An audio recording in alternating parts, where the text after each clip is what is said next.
Assalamu alaikum wa rahmatullahi wa barakatuh. Good day and welcome to this exclusive edition of The Headliner. With me, Umar Isa Dandago, on your favorite channel, Mikia TV. Well, Nigeria was once regarded as the giant of Africa, a very powerful force to be reckoned with. The largest economy on the continent and important global player. But the story has recently changed quite dramatically due to a number of reasons. Right now, Nigeria's image on the global stage is diminishing or has already faded because of so many factors, some attributed to politicians and others to the citizens who have relentlessly and perpetually been tarnishing the good image of the nation by engaging or indulging in horrible crimes, drug dealings, human trafficking, and so on and so forth. On the other hand, in terms of foreign policy, the events that followed the handling of Nigeria's neighboring countries hit by a wave of coups have also proven to be an excruciatingly hard-hitting blow to ECOWAS and to Nigeria as the leading figure on the continent. Well, these are very complex issues, and to unpack them carefully, we have come over to meet one of Nigeria's most decorated diplomats who knows a lot about Nigeria's foreign policy because he was once the country's top diplomat and, of course, is fully loaded and stuffed to gills with the knowledge of diplomacy and international relations. Ambassador Aminu Bashir Wali, CON, MNI, former Minister of Foreign Affairs, served prior to his appointment by the Goodluck Jonathan's administration as Nigeria's permanent representatives to the United Nations in New York and later Nigerian ambassador to China.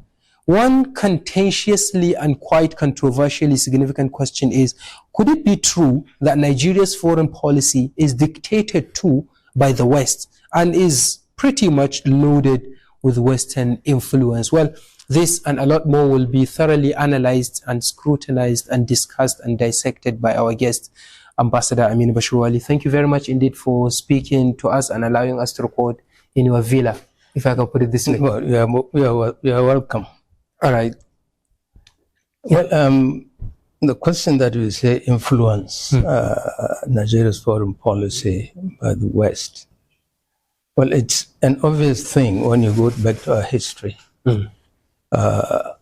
We were British colonies, and some of us were brought up under British rule and went to school finally in the UK. So obviously, as a young man, when you are brought up by the British and their systems, you imbibe those habits or behavior or even the thought you are thinking is going to be influenced by those that brought you up. Like, I was in secondary school here in Kano. My teachers in those days, mostly they're all British. In fact, that's where probably I started getting involved in a little bit of school politics because the British principle that we had at that time introduced a system where every student in the local college in our time is a member of the school parliament. Oh, school parliament. Yeah. Well, just like SUG, student union government, as we have now in the universities. Well, maybe I'm not familiar with what you have these days. Yes. But in those days, the principal decided to introduce parliamentary democracy in the school, where you have the prefects are still there, but every school boy there was a member of the parliament. Okay. So the whole school is a parliament. Okay. And then they encourage the system to be established by asking us to go and campaign to our colleagues for election into to be ministers of certain portfolios that were created. Okay. For example, Professor Dandago, I'm sure you probably know him. Yeah, he's also a diplomat, right? Yeah. No, he's not. He was the BC. Oh, yes, BUK. BUK. Yeah, sure. And then Muhammad Sani Zahraddin. Yes, Chief Imam of Kano.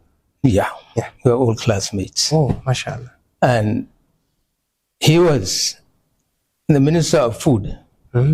Minister of Food. Who was Minister of Food? The Imam. The Imam. Professor. Yeah. Professor Sandra. He was foodie? Well, I mean, in fact, they gave me another portfolio, and he came and he was asking me to please let me take his portfolio. I said, okay. Yeah.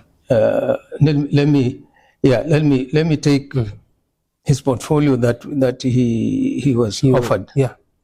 And the second one. I did, and he became the Minister of Food. Yeah, good. And I became the Minister of Sports and Drama. Okay, yes, at that time.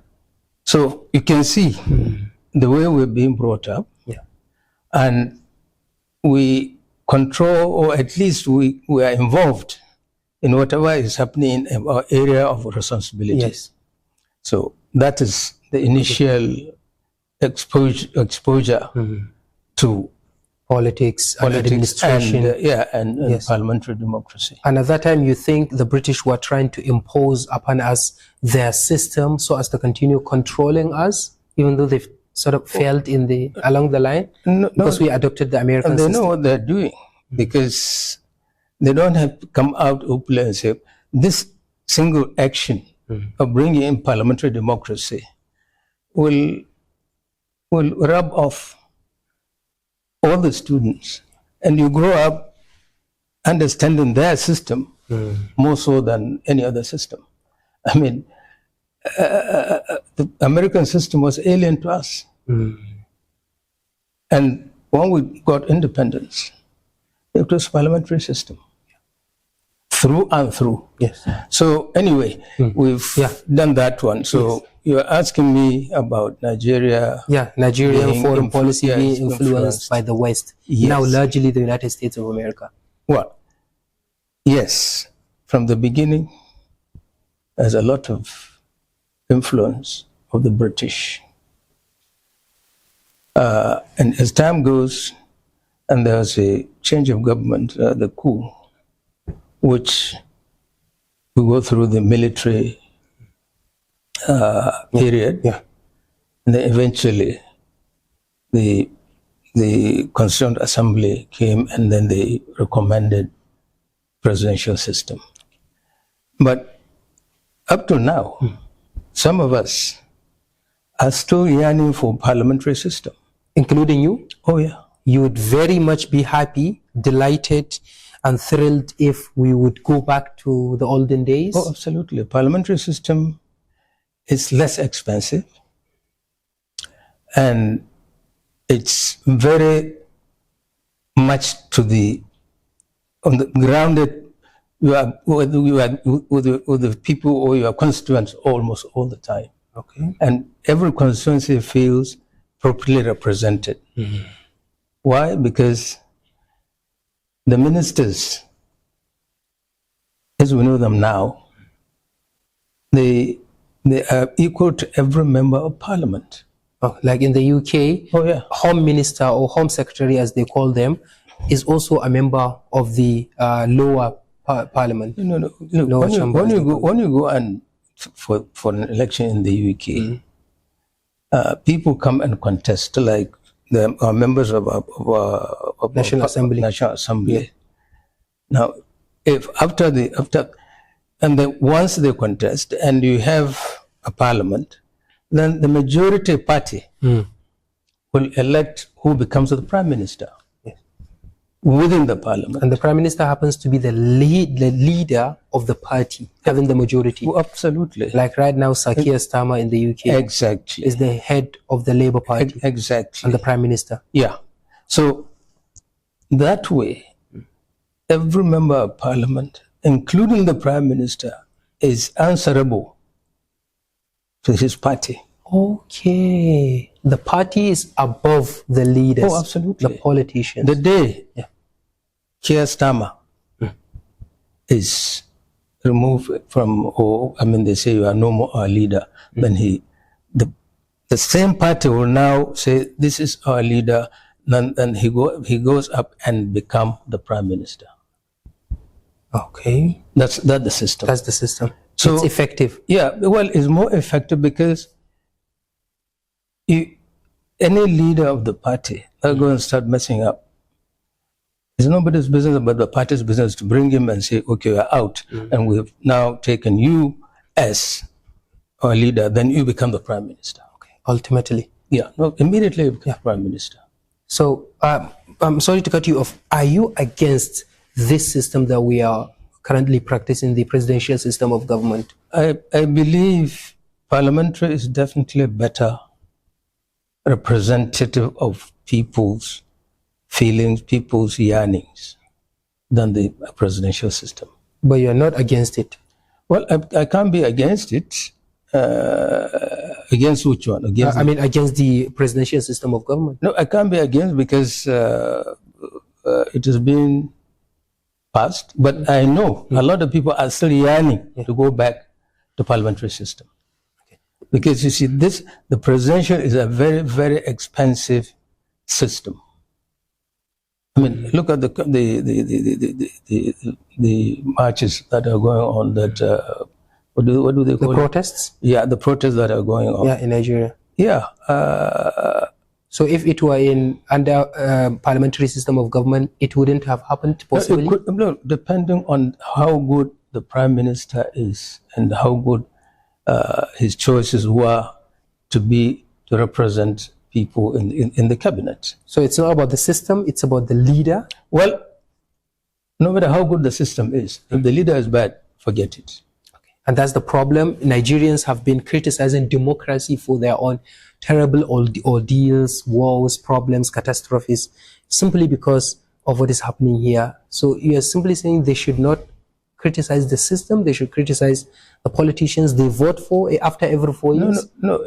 Any system that a country adopts, it may serve its purpose, particularly if the leadership or the representation in government is responsible and relates to the people that elect the members, who eventually become ministers and what have you. Yeah, before we move on, still one more thing about democracy and parliamentary system and presidential system of government. Do you think the United States of America would have been better off under a parliamentary system of government? Well, the whole thing depends on your culture, political culture. That's has been they have already been brought up under that culture of presidential system. They never knew anything except when they are colonies of the UK. Yeah, sure. Okay. So obviously I cannot be able to say whether parliamentary would be better for them or presidential, because they never knew anything other than that since their independence from being a colony. Yes. But for us here, we started with the parliamentary. Yes. But of course, it was cut short. Yeah, sure. By the military coup. Yeah. So let's move on to the issue of our foreign service. We had a few conversations, brief conversation before we started this recording, and you told us that you are an accidental diplomat. How come? Well, I have been an accidental diplomat. Yes, before I joined politics, started politicking. When I finished all my studies, I did not go into any government job. I was into the private sector. Oh, yeah. And eventually, by my relationship with a lot of people, particularly those in politics, that some of them dragged me into it. Okay. Because I was doing very well, thank you, in my business. Yeah. And they influenced me. Yeah. It's true that politicians are friends with businessmen. Yeah, that's true. That's true. But of course, they are able to convince me to come into politics, which I started with MPN. 1970s? 79, 80? That was Shagari's time. Okay, that's 1979 to 83, 84. 79. Shagari came in 79. Yeah, well, okay. Then I was I started maybe 2 years before he got into. Okay. Yeah. Did you serve in his government as a representative, as a National Assembly? No, I didn't serve in National Assembly, but I served in some organizations. Like I was chairman of International Bank for West Africa. In that time, and well, that's basically what you did. What I served for some time. But of course, mind you, that 7,000 naira per year is my allowance. 7,000 naira. Yeah. But at that, okay, the value now is about 70 million or something. No, it can't be. So about Nigeria's image on the global stage, what can you say about it right now compared to how it was when you served, first of all, as Nigeria's ambassador to the United Nations, second of all, China, and now at the finally foreign minister? Well, I've seen so many things within the context of the time zone that I've served in these places. Yes, Nigeria reached a certain level of respect internationally first under Baliwa. Okay. Though after the independence. Yeah, after independence. But then, of course, they were under a lot of influence of the British. Okay. Now, let me get back to when I got involved. Okay, yes. Now, I was in the MPN. No, not MPN. PDP. Yeah, in 2004. Yeah, I was in the PDP. Under Obasanjo. I was the first deputy national chairman of the party. And I served Obasanjo as his advisor, special advisor on National Assembly matters in his first term. Second term, he asked me, what do you want to do? I said, look, for me, if I'm to serve you, I want to serve you outside.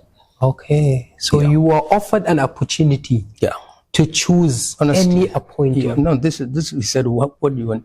Because I worked very closely with him during the campaigns. Yeah. So I said, I'd rather serve you outside because I stepped on so many toes. So I might as well be away. Yeah. So that's how he decided, okay, go to the UN. Okay. Was he the one who said, go to the UN? Or it was you that said, I prefer to go to the UN? That is true. I said, I prefer being in the UN. Because you see, going back, before I got too much involved in politics, most of my friends were serving the foreign service. Okay, yes. Can you mention some of that? Because like Ambassador Jibrin Chinadi, who was at one time permanent secretary, Minister of Foreign Affairs, ambassador to Russia, ambassador to the Hague, ambassador to Central Africa. Wow. I mean, so excellent. I have so many friends. And at the same time, when I was, before I got into politics, I used to go in a lot of times into the US. Okay. My business takes me a lot out of the country here. To the United States. To the United States. Yeah. And a lot of the diplomats in Nigerian Foreign Service were either my schoolmates or we became friends. Yes, definitely. Along the line. And one of the people that influenced me a lot about New York, about the UN. Yeah. Was late.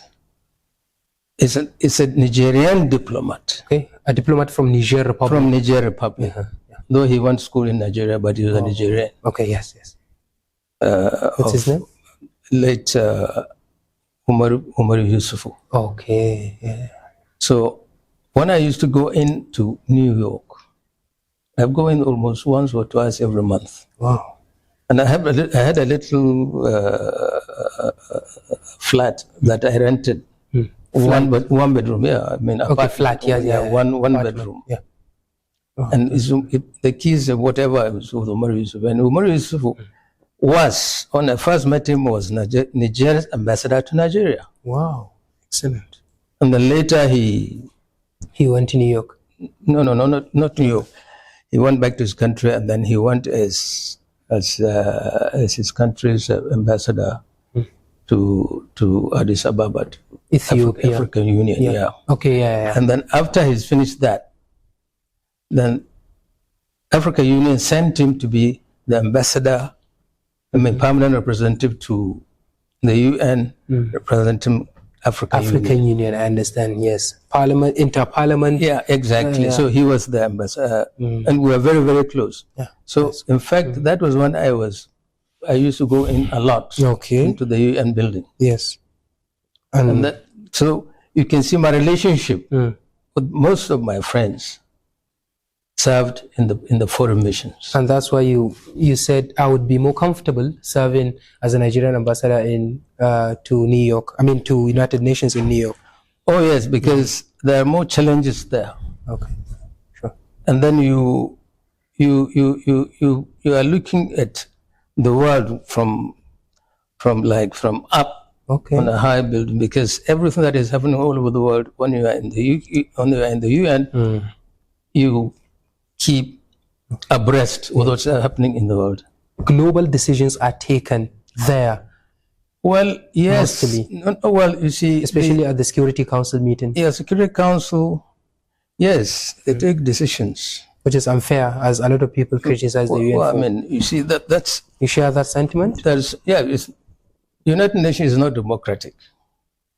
That's what an American professor told me. Yeah. It's not democratic. It's not democratic because we are all members, about 100 and something members. Yeah. But there's this group of 5 countries that dictate. Because they are the founders. Well, not the victors of the Second World War. Not really the founders, because China was not a founder. Okay. And by the time it became as powerful as it was, they kicked out, what do you call it, Taiwan. Okay, yeah. Who was then member of the Security Council. And they invited China. When African countries started getting independence and being admitted to the UN, then the issue of China came up. And China got into the Security Council because of the support of mostly African and second world countries in the UN. When there's a vote, that's how China got its seat, rather than Taiwan. Okay, I understand, because it's a dispute. The Americans took Taiwan there. Okay, and now they removed it and invited China. Okay. No, not invited. They did remove the UN General Assembly. Okay. Oh yes, mostly influenced by China, right? No. The US General Assembly is where now you elect. Okay. Those 5. I understand. So the majority. By the time African countries and other third world countries started getting their independence and joining the UN, the vote came in, a lot of pressure came in from the majority of the members of the General Assembly. And that's when the Americans has to give way and allow China to come in, because we all supported China. Yeah. But briefly, we have like 2 minutes to go. As the Nigeria's foreign minister between 2014 and 2015, at the very height of Boko Haram crisis, what did you do to redeem the image of Nigeria at that time? Did you do anything? Well, I can say that we made a lot of efforts. For example, the Joint Task Force that has been fighting the Boko Haram. Joint Task Force we have these countries involved: Nigeria, Niger, Cameroon, and Chad. No, not Cameroon. Okay. Chad, and Benin. Oh, Benin Republic, yes. Our immediate neighbors. Yeah, that's right. So I was a foreign minister when we had a lot of goings and coming between these countries until we now set up this joint task force consisting the military of all these countries that I mentioned. So at least, thank God, it's during that time, during my time that we were able to... You were instrumental in forming that bloc. Well, the foreign policy is not just... You may be a minister, but you are not the person that really will take the credit alone. Okay. No. The professionals or the career people are there. And of course the military, since it affects them. Possibly the intelligence chiefs? All of them. When I say military and security apparatus, this is they all contributed to the joint task force. Yes. With the headquarters in Chad. I don't know whether they're still in Chad or not. I don't know. Yeah. You have lost taps with them. Well, I've retired. I left since Jonathan left. And now what do you do as your hobby, finally? I'm a retired person. You sit down at home, watch the BBC and CNN? Well, I watch all of them, and I sometimes, even traveling now, I don't even travel much. Yeah. So,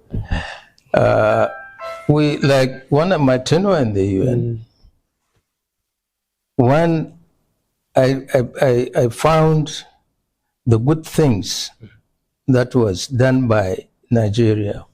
Okay. I was the chairman of peacekeeping operations of the United Nations. Wow. The blue helmet guys? Yeah, no, the peacekeeping. Okay. Yeah, anywhere, anywhere UN send its troops. Wow. It's my committee. Oh, excellent. Which is a committee which Nigeria heads. So I was the head of the... That's a great achievement. Peacekeeping operations. And this is conceded to Nigeria because of the contribution that we've been having over the years, wherever there's crisis, particularly in Africa. Liberia, Sierra Leone. That's right. So for so many years, Nigeria has maintained that seat. So that was really the time when Nigeria reached its zenith in terms of international respect. Yeah, definitely. Unfortunately, things are no longer what they were. Sure. Well, certainly not. And time is not by our side. Very sorry, we are unfortunately drawing to the end of this episode. We hope when next you give us an opportunity, we'll come and talk about the global politics. American election is nearing. Yeah, okay. Well, The gate is open to us? Yeah, it's open to you. Thank you very much indeed, sir. You're most welcome. Yeah. You're welcome. On behalf of everyone that has contributed to the production of this show, I will not forget the researchers who contributed to this. Malama Binta from BUK Mass Communication, Abu Musa Sunus Ahmad, a documentary director, Ibrahim Salis Nasir. My name is Umar Isa Dandago, saying goodbye.